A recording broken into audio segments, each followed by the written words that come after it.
Works, so be great. So we have special guest Vernon Wells here in costume. Vernon Wells, ladies and gentlemen, this is awesome.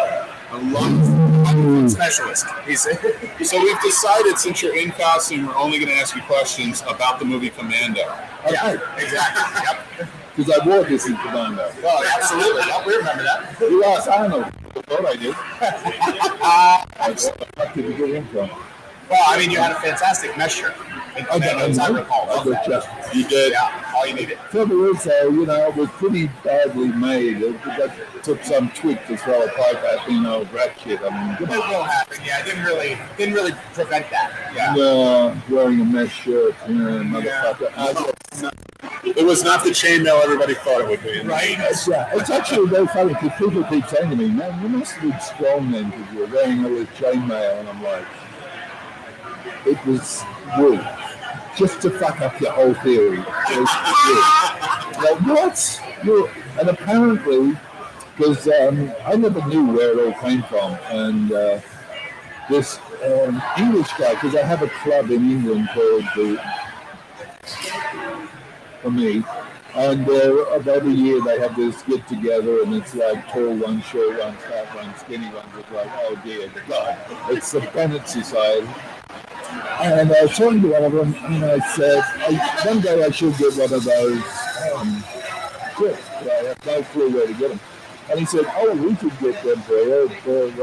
They're called Stoker's vests.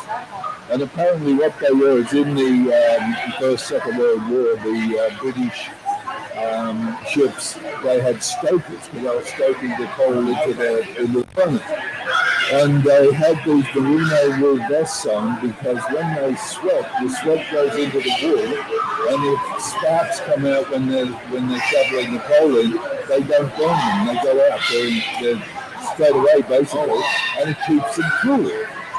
And what they did is they got a stoker's vest, they painted it silver, it looked like it was chainmail. That's awesome. I didn't give a shit, I was happy. Yeah, exactly. You're comfortable. I wasn't wearing 80 pounds of bloody chainmail or anything. Yeah, so that was good enough. Well, no, we appreciate it anytime you give us, but we do want to ask, being such an iconic character from an iconic movie, like The Road Warrior especially, and then sort of reprising it a bit in another iconic movie in Weird Science. Yeah. So going through and having to do, and you come to the conventions dressed in character, this is so near and dear to your heart. This is actually the first time I've worn the costume in 40 years. My mother had it at her house in Australia on a mannequin, and George gave me the costume, and I always thought he'd given me they had two costumes, a spare in case, and they were both in separate boxes, and there was a flood where my parents were, and they were stored out in the shed, and there was a flood, and the bottom box got totally wrecked, and the costume inside it just got drenched, and this stuff, if it gets water on, if you don't get it off straight away, it gets moldy. And it went moldy before they found it, and they went, oh, we've got to throw it out, so they got rid of it. And I thought it was the real one. And I thought, oh, well, the only one left is the one that was the spare I'd never worn. And my mother had it on a mannequin in a ballroom.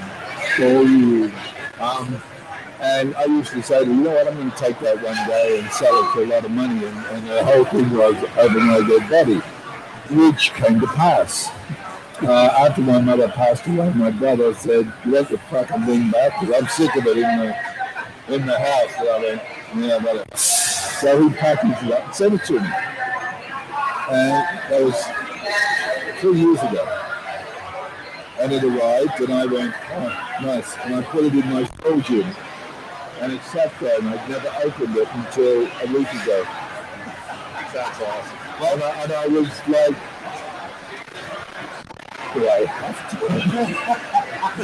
So I kind of went through this whole thing, and finally I better try it on. I was like, no, nothing's going to fit. It's going to be stupid. I'm going to have it on my arm or something. And I went through and took everything out, tried it on, and basically everything I think that the assless chaps are about an inch too short for me now, so I'll get them worked on so I can wear them too. But I had the whole, and then I realised that it was when I took it out. I went, "Oh fuck, this is a real costume." So the one that got ruined was actually the spare they had. I actually got the real. This is the real one I wore in the film. The only thing missing is the crossbow on my hand, which somebody took. On set, or is that something? We don't know. It could have been before the costume came to my mother. Maybe George decided that having something like that floating around was kind of dangerous, because it really worked. I mean, if you stood in front of me and I pulled the trigger, you'd be going, excuse me, I got to go to the doctor now to get this and take it out of my chest. So I think that sounds like something fun we would do. Yeah, I should have brought it to America, man. So I think that maybe that was what happened with that side of it. But you know, it's kind of neither here nor there. I've got everything else, so I'm kind of a happy dude that it fits. And this is the first time I've worn it in. Since George Miller said to me, "You're finished. Go home." That's amazing. How does it feel being back in it one last time? You really don't want to know. There are not enough exclusives to cover what I feel. Well, in that case, I really appreciate your time very much. It was just this whole rush of memories came back, and I went, Before you go, though, we do have a movie that premiered last night. Yes. So, okay, go. So you could just tell us real quick about it, so everybody at home could hear about it. We had a movie that premiered last night called Kill Giver. Goodbye. We actually covered a very, very good film. It's really fun. It's kind of scary and fun and all that stuff in it.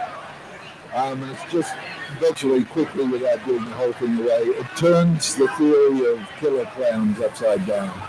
And it's just fun to watch, and if you get a chance, seriously watch it. We really enjoyed it and had a really good night. And they've got a thing that goes with them behind the big top, which is basically each day of the production they are filming stuff behind the scenes, and they cut it into a documentary. And so you see the progression of how we all came apart at the seams. It's kind of a little scary, you know, we're kind of weird people. We can't wait to see it because we heard so much about it. It's fun. It's one of my better movies. Shall I say, but I'm not sure. I'll just wait for the other people to tell me how good it is. Yeah, that's usually I believe they're having a question and answer today. So I was thinking, I'm going to leave the costume. I'm just to piss them all off and come to the question and answer in my voice country. Yeah, yes, it's perfect. I love it. Scream about gasoline. It's wonderful. Yeah, anything you want, I can talk about it. Thank you so much for stopping by. I know. Oh, before we go, we were talking about weird science and the costume and doing that film, which is the other side of Mad Max, the fun side. A friend of mine had put me into a film he was making, and he was talking to the investors. Now, probably early 20-something, 30-somethings, these millennial turfs. And he was sort of giving me the rundown. I said, great. So who's in it? And he said, well, I've got so-and-so. Now, one of our leads is Vernon Wells. And I went, who's he? And he just stood there. And he went, Red Warrior, Commando, and a guy at the other end of the table went, "Please fucking science! Oh my God!" and Brian went, "Oh dear God, after everything you've done, the only thing I could come up with was weird science." He loved it. He thought it was so funny. No, we love weird science. I know for us, we're big Commando. I mean, we're big fans of Road Warrior, everything. But Commando, we're always quoting. I don't know why it's that movie. Like he'll throw something at me and just be like, blow off some steam and like, we just always play it. I don't need a gun. No, I don't know the gun. I don't know the gun. I mean, That's always. hey, don't back me up, Q.